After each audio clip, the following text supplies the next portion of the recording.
गुलाबी ration card नहीं चाहिए, हमें जॉब चाहिए सर। हर घर में एक नौकरी चाहिए। नमस्कार, मैं हूं अंशिता। राशन कार्ड थमाने आए बीजेपी के नेताजी की लड़की ने पर्ची ही काट दी। लफाजी नहीं, सीधे काम की बात कीजिए। दरअसल देश में बढ़ती बेरोजगारी के मुद्दे पर मोदी सरकार अब बुरी तरह घिर गई है। नतीजा ये हुआ कि बीजेपी के एक नेता को मोदी सरकार का गुणगान करना भारी पड़ गया। अब हरियाणा की इस लड़की का वीडियो सोशल मीडिया पर तहलका मचा रहा है। तमाम तरह की प्रतिक्रिया आ रही हैं। बहुत सारे लोगों का कहना है कि अब जनता मोदी की लुभावनी बातों में नहीं आने वाली।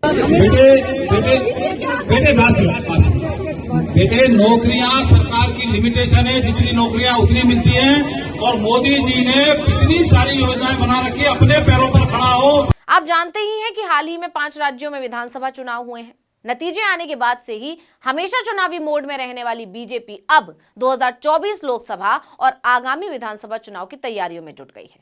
इसी के चलते हरियाणा की जनता को लुभाने के लिए बीजेपी विकसित भारत संकल्प यात्रा निकाल रही है। इस यात्रा को लेकर हरियाणा पर्यटन के चेयरमैन डॉक्टर अरविंद यादव रेवाड़ी के गांव बुढ़ाना पहुंचे थे। जैसे ही उन्होंने अपनी सरकार का गुणगान शुरू किया, वहीं खड़ी इस लड़की ने बेरोजगारी के मुद्दे पर उनका गला पकड़ लिया। उसने चेयरमैन साहब को वहीं रोकते हुए उनकी बखिया उधेड़ डाली। भगत सिंह जी का गुलाबी राशन कार्ड नहीं चाहिए, हमें जॉब चाहिए सर। हर घर में एक नौकरी चाहिए। बेटे नौकरियां सरकार की लिमिटेशन है, जितनी नौकरियां उतनी मिलती हैं और मोदी जी ने इतनी सारी योजनाएं बना रखी है, अपने पैरों पर खड़ा हो। सरकार की मदद चाहिए, चलो सरकार की नौकरी बात सुनो बेटे। नौकरियों के भरोसे जो लोग करेंगे, कंपटीशन है, यो नौकरी सरकार नहीं बांटेगी। कंपटीशन में कॉम्पीट करो, मेहनत करो। वीडियो में साफ देखा जा सकता है कि चेयरमैन साहब युवती को बोलने नहीं दे रहे हैं, उसकी आवाज को दबाने की कोशिश कर रहे हैं, खुद बोलते जा रहे हैं, लेकिन लड़की भी अपनी बात कहने से नहीं चूक रही है। वो निडर होकर लगातार बीजेपी नेता से बहस करने लगती है। जो नौकरी खिलाफ में किसी को नहीं मिलेगी। मैं कह रहा जो भी हुआ है वो सरकार की नौकरियां मिल रही है। वीडियो में ये भी देखा जा सकता है कि जब युवती अपने हक की बात कर रही है, सरकार से सवाल पूछ रही है, उनके वादों की बात कर रही है, तो एक महिला जो खुद भी बीजेपी नेता ही लग रही है, युवती को बार बार चुप होने के लिए कह रही है। जो मेरिट कॉम्पीट करोगे, आगे आओगे, बहस करने का काम नहीं है बेटे। मेहनत करो, पढ़ाई करो, सिफारिश नहीं मिलती है किसी को। वीडियो में दिखाई दे रहा है कि डॉक्टर अरविंद यादव के पास लड़की के सवालों का जवाब नहीं है, तो वो गोलमोल बात करने लग रहे हैं। यहां तक कि उन्होंने कह दिया कि नौकरियां सरकार की एक सीमा है। मोदी जी ने बहुत योजनाएं बनाई हैं, अपने पैरों पर खड़े हो जाओ। अगर तुम्हें सरकार की मदद चाहिए तो लो। नौकरियों पर निर्भर रहने वाले लोगों के बीच प्रतिस्पर्धा है, साथ ही इस पर मेहनत भी करें। अब नेता के इस बयान पर बीजेपी सरकार की किरकिरी भी हो रही है। लोग पूछ रहे हैं कि अगर नौकरियों की एक सीमा होती है तो बीजेपी ने हर साल 2 करोड़ नौकरी देने का वादा कैसे कर दिया था। जो नौकरी खिलाफ में किसी को नहीं मिलेगी। मैं कह रहा जो भी हुआ है वो सरकार की नौकरियां मिल रही हैं। और जितनी 10 साल में आज तक हरियाणा बनने के बाद आज तक हरियाणा में नौकरियां नहीं मिली, उतनी मनोहर लाल सरकार ने नौकरियां दी है।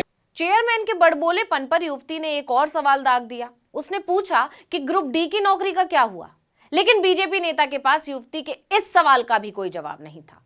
उल्टा एक बार फिर सरकार की तारीफों के पुलिंदे मारने शुरू कर दिए। उन्होंने कहा कि इस सरकार में मेहनत करने वाले बच्चों को नौकरी मिल रही है, खैरात में किसी को नौकरी नहीं मिलेगी। हरियाणा बनने के बाद आज तक इतनी नौकरियां नहीं दी गई होंगी जितनी मनोहर सरकार ने पिछले 9 साल में दी हैं, लेकिन योग्यता के आधार पर दी गई हैं। सिफारिश से किसी को नौकरी नहीं मिलती। यानी बीजेपी नेता के मुताबिक देश में बढ़ती बेरोजगारी का जिम्मेदार खुद युवा है, क्योंकि वो काबिल ही नहीं है कि उन्हें नौकरी मिल सके। अब बीजेपी नेता अपने खैरात में किसी को नौकरी नहीं मिलेगी वाले बयान पर उल्टा घिर गए हैं और उनका ये वीडियो सोशल मीडिया पर तेजी से वायरल हो रहा है। इसके बाद से बीजेपी की खूब किरकिरी हो रही है। वहीं कुछ लोगों का कहना है कि संसद पर जिस तरह से 4 प्रदर्शनकारियों ने बेरोजगारी का मुद्दा उठाया, अपने भविष्य को दांव पर लगाया है, ये उसी का असर है कि अब देश का युवा हिम्मत करके सवाल पूछ रहा है। लेकिन बीजेपी नेता ने जिस तरह का जवाब दिया, इस पर लोगों का कहना है कि यही है सरकार का असली चेहरा। जब भी कोई सरकार से सवाल पूछता है, अपने अधिकार और हक की बात करता है, तो सरकार ना तो उसकी बात सुनती है, ना ही उसे जवाब देती। यही वजह है कि युवाओं को संसद के अंदर और संसद के बाहर प्रदर्शन करना पड़ा, ये जानते हुए कि ये कदम उनके लिए बेहद घातक साबित हो सकता है। हालांकि किसान और विपक्षी दल प्रदर्शनकारियों के साथ खड़े हैं। किसानों ने ऐलान कर दिया है कि अगर इन्हें जल्द रिहा नहीं किया गया तो वो आंदोलन करेंगे और सरकार की ईंट से ईंट बजा देंगे।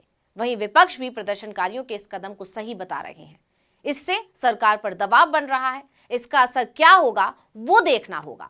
फिलहाल जो तस्वीर निकल कर आ रही है वो ये कि 2024 नजदीक आते आते बेरोजगारी का मुद्दा अब तूल पकड़ता जा रहा है। देश का युवा ही मोदी सरकार के खिलाफ अपनी आवाज बुलंद कर रहा है, क्योंकि अभी तक बीजेपी दावा करती थी कि देश का युवा उसके साथ खड़ा है।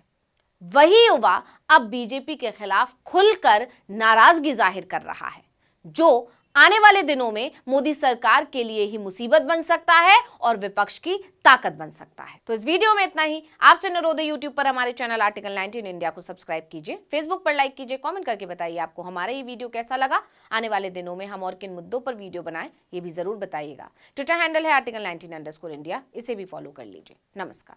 आज सरकार नहीं चाहिए सर। 88 आपके गांव में बुढ़ापा पेंशन है, 8 आपके गांव में दिव्यांग पेंशन है, 6 विधवा पेंशन है, 17 जिनके बच्चों के माँ बाप नहीं है, निराश्रित बच्चे उनकी पेंशन है, 2 लाडली पेंशन है। इस तरह से 175 लोगों को मेरा सरकार नहीं चाहिए सर। भगत सिंह जी का लाल गुलाबी आधा सरकार नहीं चाहिए, हमें जॉब चाहिए सर। हर घर में एक नौकरी चाहिए हमें। बेटे बात सुनो। बेटे, नौकरियां सरकार की लिमिटेशन है, जितनी नौकरियां उतनी मिलती हैं। और मोदी जी ने इतनी सारी योजनाएं बना रखी है, अपने पैरों पर खड़ा हो, सरकार की मदद चाहिए। चलो सरकार की नौकरी बात सुनो बेटे, नौकरियों के भरोसे जो लोग करेंगे, कंपटीशन है, यो नौकरी सरकार नहीं बांटेगी, कंपटीशन में कॉम्पीट करो, मेहनत करो।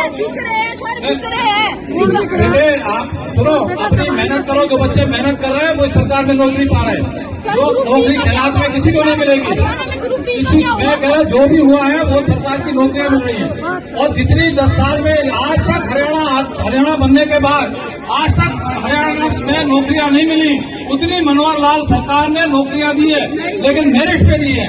जो मेरिट कॉम्पीट करोगे आगे आओगे, बहस करने का काम नहीं है बेटे। मेहनत करो, पढ़ाई करो, सिफारिश से नहीं मिलती है किसी को। आयुष्मान कार्ड से इलाज हुआ, बताओ आप कहाँ दाखिल होने